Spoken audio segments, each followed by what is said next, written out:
Right, BRS కి సంబంధించినటువంటి ముఖ్యమైన మహిళా నాయకురాలు ఇక్కడ తెలంగాణ భవన్లో ఉన్నారు. మాట్లాడే ప్రయత్నం చేద్దాం కేసీఆర్ గారికి ఇచ్చినటువంటి నోటీసుల గురించి. ఏం చెప్తారక?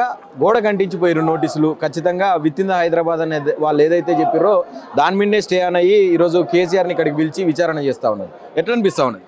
ఒక పెద్ద ఆయనను తెలంగాణ తీసుకొచ్చిన నాయకుడిని సావు నోట్లో తలబెట్టి ఆయన చచ్చుడో తెలంగాణ అచ్చుడో అని నివేదించిన నాయకుడిని 60 ఏండ్ల పడ్డ ఆ గోసను పారదోలిన నాయకుడిని గౌరవం లేకుండా ఆయన తండ్రి అనే ఏజ్ కూడా తెలియకుండా పిచ్చి ప్రయత్నాలు లుచ్చా రాజకీయాలు చేస్తున్నాడు బడివే రేవంత్ రెడ్డి అనేటోడు. ఇప్పటికైనా ఆ బడివే కథలన్నీ మానుకోవాలి. అసలు తెలంగాణకు నీకేం సంబంధం రాబాయ్? తెలంగాణ ఆనాడు తెలంగాణ ఉద్యమకారుల మీద రైఫిల్ ఎక్కుపెట్టినావు. ఈనాడు తెలంగాణ ఆత్మ అయిన బాపు కేసీఆర్ గారి గౌరవాన్ని భంగం కలిగించే ప్రయత్నాలు చేస్తున్నావు. నీ చిల్లర కథలు, నీ చిలిపి రాజకీయాలు ప్రజలందరూ గమనిస్తూనే ఉన్నారు. రాబోయే రోజులల్లా తగిన బుద్ధి చెప్తారు. ఒక పక్క కోర్టులు కూడా దీన్ని కొట్టేసినాయి, క్లీన్ చిట్ ఇచ్చిందని చెప్పి గతం నుంచి చెప్తా ఉన్నారు. మళ్ళీ దీన్ని రివైజ్ చేసి ఒక సిట్ ఏర్పాటు చేసి దాని మీద కేసీఆర్ దాకా తీసుకురావడం ఇదంతా ఎట్లా అనిపిస్తుంది? సుప్రీంకోర్టు పిచ్చి కేసు, తుపేలి కేసు, పసలేని కేసు అని కొట్టేయడం జరిగింది. ఆ పసలేని కేసులా చంద్రబాబు నాయుడు అనే చెంబు, రేవంత్ రెడ్డి అనే శంషా అందరు కలిసి కేసీఆర్ గారి మీద బురద జల్లే ప్రయత్నమే ఇదంతా. ఒకటి, hello my dear brother, briefed me, I am with you, everything అని చెప్పిన వాయసు వాళ్ళ చెవులల్లా రీసౌండ్ అవుతుంది. దానికోసం మాత్రమే ఇవన్నీ కథలు చేస్తున్నారు. నోటీసులలో కూడా ఎక్కడ చూసినా మనం చూసినాం నోటీసులంతా కూడా ఫస్ట్ ఇచ్చిన నోటీసులలో, సెకండ్ ఇచ్చిన నోటీసులలో ఎక్కడ కూడా ఫార్మర్ చీఫ్ మినిస్టర్ అని కానీ, తెలంగాణ ఫస్ట్ చీఫ్ మినిస్టర్ అని కానీ, అపోజిషన్ లీడర్ అని కానీ ఎక్కడ మెన్షన్ చేయలేదు. ఖాళీ కేవలం గజ్వేల్ ఎమ్మెల్యే అని చెప్పి మెన్షన్ చేస్తారు. ఎట్లా చూస్తారు అక్కడ?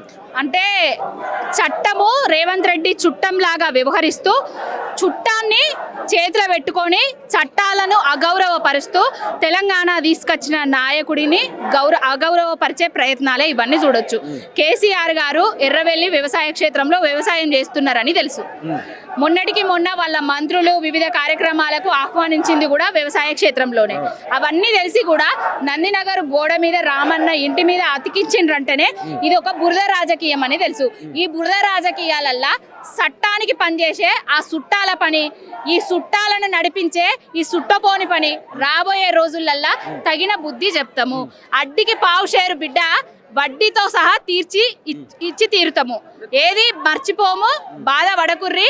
మీ కథలు, మీ దొంగ రాజకీయాలు, మీ లంగ రాజకీయాలు, రేవంత్ రెడ్డి చేస్తున్న పైశాచిక ఆనందాలు అన్ని బయట పెడతాం. నోటీసులలో ఎక్కడ కూడా దోషిగా పిలుస్తున్న విచారణకు అని చెప్పి లేదు, కేవలం సాక్షిగా పిలుస్తున్నాం అని చెప్పిర్రు 160 CRPC కింద. ఈరోజు రాష్ట్రంలో కాంగ్రెస్ నాయకులు అందరూ కూడా దోషిగా చూపెడతా ఉన్నారు కేసీఆర్ గారిని. అంటే అక్కడ దోషి ఉండదు ఇచ్చిన నోటీసులల్లా. ఆయన కనీసానికి ఆధారాలు వచ్చినాయని కూడా ఉండదు. కానీ పచ్చ మీడియాలల్లా రేవంత్ రెడ్డి పేడు బ్యాచ్ కుక్కల నుంచి వాళ్ళు ఎవరైతే సోషల్ మీడియాలో హ్యాండిల్స్ ఉంటాయో వాటిలో మాత్రమే కేసీఆర్ గారు ఒప్పుకున్నారు, కేసీఆర్ గారు బయటపడ్డారు, కేసీఆర్ గారు చేసిండ్రు అనేసి రాపిస్తున్నారు. అసలు ఫోన్ ట్యాపింగ్ కును కేసీఆర్ గారికి ఏం సంబంధం? ఒక రాజ్య పాలనలా గూఢచారి వ్యవస్థ ఉంటది, అవి అధికారులు చూసుకుంటారు. ఏదన్నా ఉంటే అధికారులతోటి నువ్వు తేల్చుకో. కానీ కేసీఆర్ గారితో నీ పంచాయతీ ఏంది? ఆనాడు చెప్పిండు అధికారంలోకి రాకముందే కేసీఆర్ గారి ఆనవాళ్ళు లేకుండా చేస్తా అని చెప్పిండు.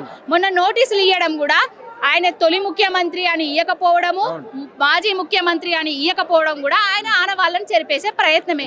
అసలు తెలంగాణ ఉన్నన్నాళ్ళు కేసీఆర్ గారి పేరు చిరస్మరణీయం. తెలంగాణ అంటేనే కేసీఆర్, కేసీఆర్ అంటేనే తెలంగాణ. ఎంత బురద జల్లే ప్రయత్నం చేసినా, నువ్వు ప్రగతి భవన్ల పెండరాకినా కూడా ఆయన అక్షరాలు తురిపేయలేవు. నువ్వు అన్ని నగర్ల గోడకు అంటేసినా కూడా ఆయన అక్షరాలు చెరిపేయలేవు.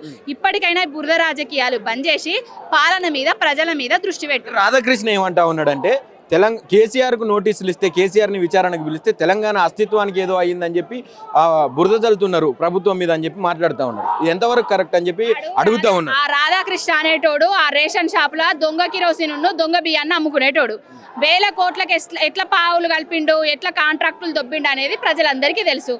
ఆనాడు వీళ్ళ పేపర్లల్లా తెలుగోళ్లకు ఆత్మగౌరవానికి, అస్తిత్వానికి దెబ్బ పడితే చంద్రబాబు నాయుడికి పడ్డట్టు, తెలుగుదేశం పార్టీకి పడ్డట్టు అని రాసినోడికి ఈ తెలంగాణ గురించి, తెలంగాణ ఆత్మగౌరవం గురించి ఎట్లా తెలుస్తుంది?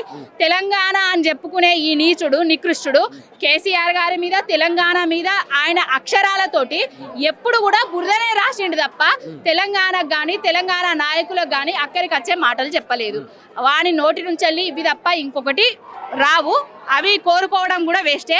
రేపు రాబోయే రోజులల్లా ప్రాంతీయేతరుడు మోసం చేస్తే ప్రాంతం పొరిమేరల దాకా తరిమి కొట్టుర్రు అనేసి కాళోజీ గారు చెప్పిండు. ప్రాంతం వాడే మోసం చేస్తే ప్రాంతంలోనే పాత్ర పెట్టుర్రి అని కూడా చెప్పారు. ప్రాంతీయేతరుడితోటి చేతులు కలుపుతూ ఆ ప్రాంతీయేతరుడిని, ఈ చేతులు కలిపినోడిని, ఈ ప్రాంతం ఓడిని ఇక్కడ బొంద పెడతాం, వాడిని తీసుకుపోయి ఆ కరకట్టలో బొంద పెట్టినట్టు ఆంధ్రాలో కూడా బొంద పెడతాం.